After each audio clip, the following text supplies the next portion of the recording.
2025-এর প্রয়াগরাজে এই মহাযজ্ঞে অংশ নেওয়ার অনুভূতি অমূল্য এবং গভীরভাবে হৃদয়স্পর্শী। মহাকুম্ভ শুধুমাত্র একটি তীর্থযাত্রা নয়, এটি একটি সুনামি যেখানে লক্ষ মানুষের হৃদয় এক হয়ে মিশে যায়। গঙ্গা যমুনার সঙ্গমে ডুব দিলে মনে হয় যেন সমস্ত পাপ ও দুঃখ ধুয়ে গিয়ে আত্মা পবিত্র হয়ে উঠেছে। জলের প্রতিটি তরঙ্গে অনুভব হয় অমৃতের স্পর্শ, যা পুরাণের যুগ থেকে আজও পর্যন্ত প্রবাহিত। সাধুদের মন্ত্রোচ্চারণ ও ঘণ্টাধ্বনির মধ্যে ঈশ্বরের উপস্থিতি যেন মূর্ত হয়ে ওঠে।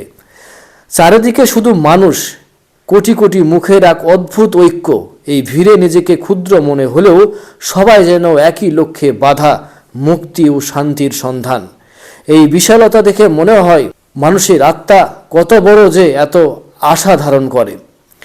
নাগা সন্ন্যাসীদের তপস্যার তেজ, মহন্তদের ভক্তিময় গান আর অখণ্ড ধ্বনির দুর্গন্ধ সমস্ত কিছু মিলিয়ে তৈরি হয় এক অলৌকিক পরিবেশ। তাদের চোখে দেখতে পাওয়া যায় শতাব্দীর জ্ঞান, যা যেন বলছে মুক্তির পথ সরল যদি হৃদয় শুদ্ধ হয়। রাতের আকাশে জ্বলে ওঠা আকাশদ্বীপ, ভক্তিমূলক কীর্তন এবং সাধুদের শোভাযাত্রা, প্রতিটি মুহূর্ত এক জীবন্ত চিত্রকল্প। এখানে ভাষা, বর্ণ বা সম্প্রদায়ের কোনো ভেদ নেই, সবাই শুধু হর হর মহাদেব ধ্বনিতে মাতোয়ারা। মহাকুম্ভ থেকে ফেরার সময় মনে হয় যেন জীবনের গতি কিছুক্ষণের জন্য থেমে গিয়েছিল।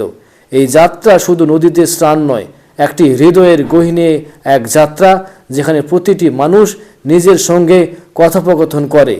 অনেকের চোখে জল আসে, কেউ বা পায় আপার শান্তির স্বাদ। মহাকুম্ভে গেলে বিশ্বাস জন্মায় জীবন বৃহত্তর কোনো সত্যেরই অংশ। এটি একটি ইভেন্ট নয়, এক অমর অভিজ্ঞতা, যেখানে সময়, স্থান ও আত্মা একাকার হয়ে যায়। ফিরে এসেও মনে হয় যে জল স্পর্শ করলাম তা কেবল গঙ্গার জল নয়, এই জল যেন সৃষ্টির আদি স্রোত।